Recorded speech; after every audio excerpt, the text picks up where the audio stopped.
Michelle,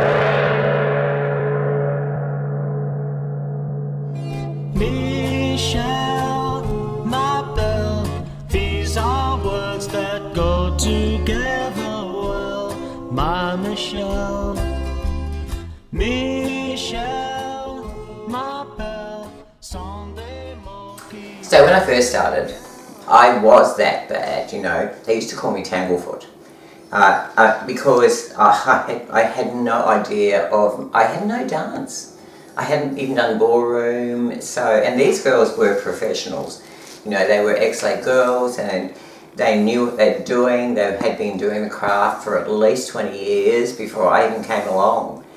And I don't actually know how I got the job. I think it was just based on what I looked like. The male dancers would go, oh my God, I'm not going to partner her, she's going to stand on her toes. But what can I say? They invested, that was a wonderful time. It was a time when they invested, they sent me for dance lessons. I worked with some of the most incredible choreographers over the years, Jan Rogers, who's still around, she's in Dubai at the moment. They sent me for dance classes with Tony Bertuccio just to learn how to do a kickball change and the basic box step. They were quite famous, the Bertuccio dancers. I even know their name. They were amazing. And Jan Rogers too would spend extra time with me. So after rehearsal, she said, stay. We're just going to go through these steps. And so they were very, very, very kind and supportive. And that I think in today's world is missing. During my time at Pokey's, I worked with not only the best choreographers, I think, but some of the best people in sound, the best people in lighting, certainly some of the most incredible costume makers, Julian Dean, Laurie Lane, Deborah Legay, who did a lot of what we did. I came out dressed as a friggin' elephant at one stage.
So how old were you when you started at Pokey's? Well, I was a dainty 21 years old. Oh, baby. Wow. I was the baby of the show back then. And now look at me. I'm one of the old doyens. We all know you as Michelle Tozer, but I'm sure that's not your original name, and possibly it's probably your stage name, which is all fine and good. We don't want to tell any secrets unless you want to share. But how did you get your name? Did you see it on the side of a truck, or did someone call, you know? Michelle's a name that I always liked, and my middle name is Louise. So, and for your information, they are both the stage name and my name are the same. Lovely. And the surname came from my boyfriend at the time. His name was Tozer, Neil. And so I can say that because I haven't seen him in like no years. And at the time when I was choosing my name, it wasn't about stage. It was just about, I changed my name by default before I came here. And so I thought it was so much easier to use. Tozer also liked it. Incidentally, he changed his name to DeLacy years later when we met up. And I thought, oh, Michelle DeLacy sounds a bit theatrical, doesn't it? Sounds a bit theatrical, yes. You know, there but for a bit of time. I could have been a DeLacy. I think Michelle Tozer suits you to a T. Thank you. So going back to the dressing room, I'm trying to work out what it was like, because we know from a customer's point of view, sitting there waiting for the show, what's it like when there's like, you know, a cast. I'm thinking about the 80s when there was like 4 dancing girls, Doug, and 4 dancers, male dancers. 4 male dancers as well. And, So for every and props, a piano or whatever else you were going to haul on stage. So when I started there, we were still running through the crowd. So we had to like get dressed in the pink room, or one of the rooms, right down with in the bowels of a hotel, and then run through the main area, past the spotlight, right through the crowd and onto the stage. In 1979, I believe, Jan opened Bellboys at the Prince of Wales, and before she did that, we relocated and built a stage with, you know, with sides that you could, you know, swing in props. You could swing in the backdrop. Yes. People could appear in different ways. They had incredible sound put in that made it really look like you were singing. Yeah. In terms of the mime, and we had proper dressing rooms, so there was no running through the crowd. And all the costumes were so big, and the hairdressers, and the whole thing was organised so well. The dressing rooms were beautiful. They, you know, the lights were on, and so everyone had their station. And wonderful. Behind you, everyone had their station. Racks of costumes. Mm-hmm. Did you have those little lights around the mirror? Absolutely. Oh wow! How can? I remember at one stage, Monty, who was this woman, I think it was in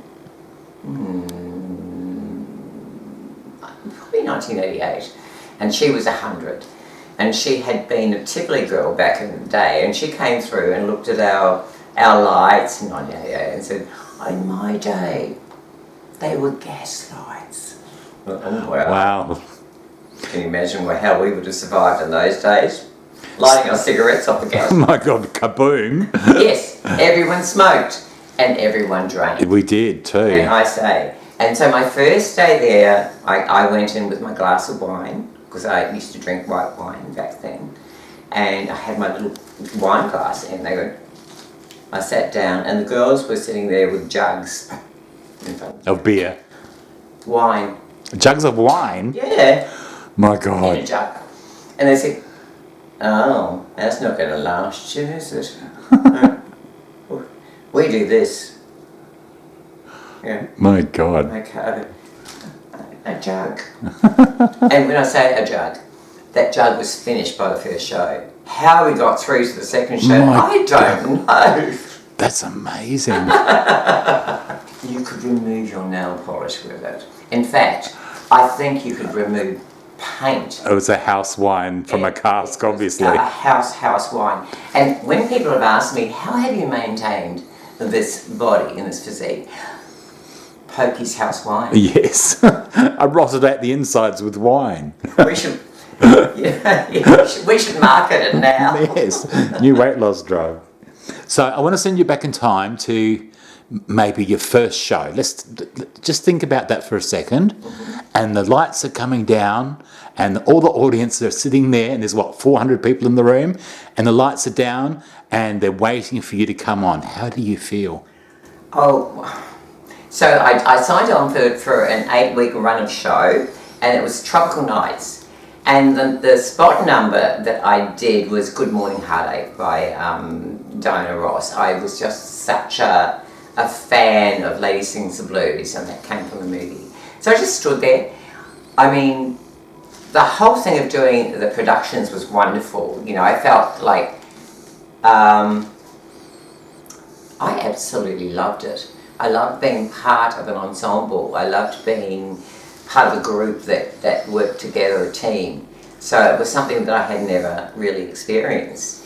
And when it came to my spot number, oh my God, I thought, thank God that the music is so loud because they can't hear my knees knocking together. I was so scared. I was frightened. I didn't move.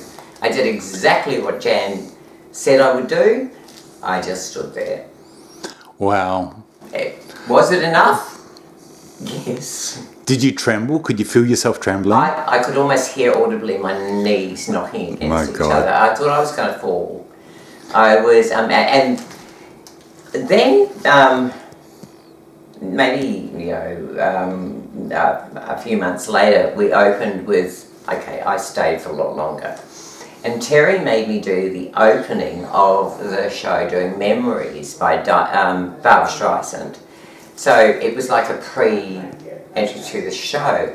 And I was wearing this beautiful opera coat. Opera coat had huge pheasant feathers that just came around my face. And Peter McBean, who was doing the hair backstage. So not only did we have our dressers, our costume makers, our people who were doing the sound and the lighting, the spotlight operator, we had hairdressers who were coming in and looking after us. We had individual dressers to make sure that we were on stage at the right time. It was a professionally run. So you'd run off stage and someone would take your dress off for you while the next person's doing your hair, Absolutely. fixing your makeup, putting your shoes on, like they do in the big model runways. Totally. If it was a very fast change, everything was worked out. We did technical run-throughs to make sure that everything was going to be fed. Sorry, I just scratched my nose. That's all right. You're allowed to scratch your nose. You're a human being. See, you're real. Totally. A real drag queen of Melbourne, by the way. And they were there. That was part of the machinery to get you on.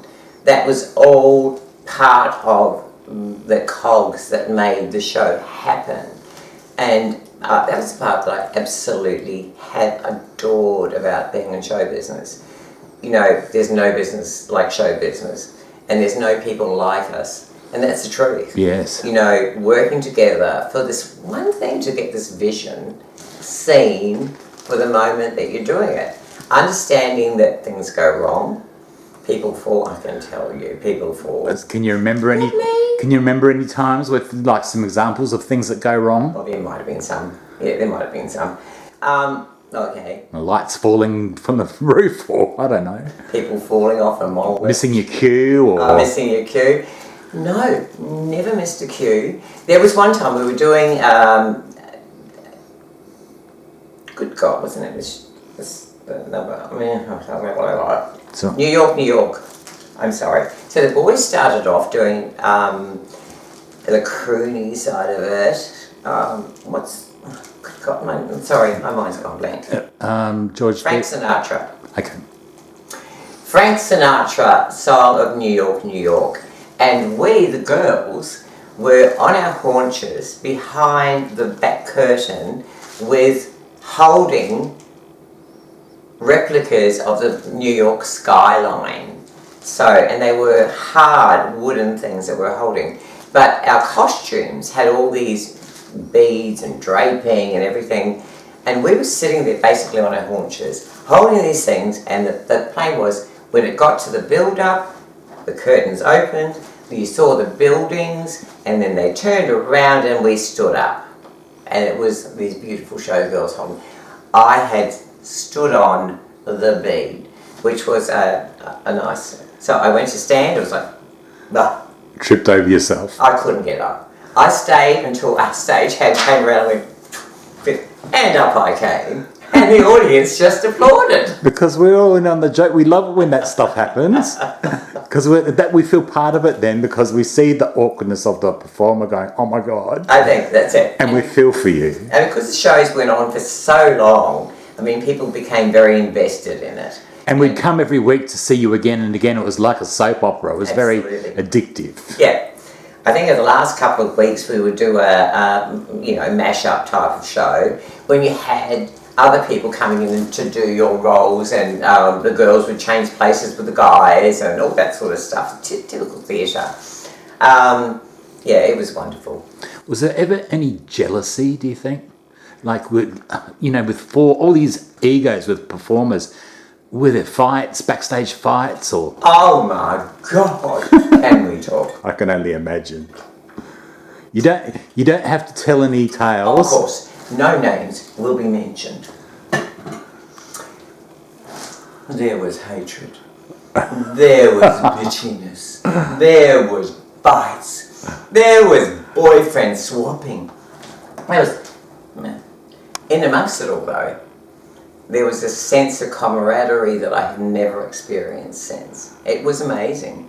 So yes, there was hiccups that happened, but we were presented as like a family.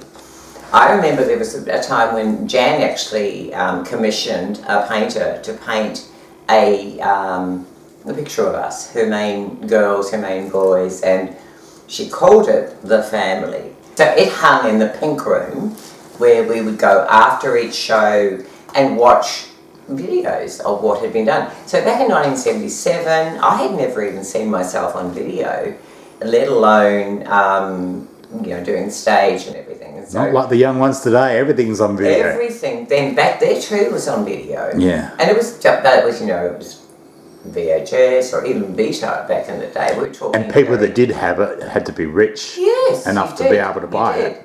So they would, run off these shows, and we would sit there after the show and watch it in the pink room. And by that time, bear in mind, most of us had finished 2 jugs of that rough white wine that could remove your nail polish and paint. Several layers of paint, may I say. So the critiques were not really good.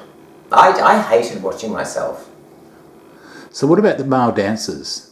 I mean, us watching, we used to swoon a little bit over them because they're all very handsome young boys, and you were there in the middle. What's it feel like to have like 4 male dancers adoring you in a dance routine? Oh, absolutely freaking amazing. It was a wonderful part. And I must say that all of them were incredible and so supportive, and maybe not initially to me because I used to stand on their toes. Yeah.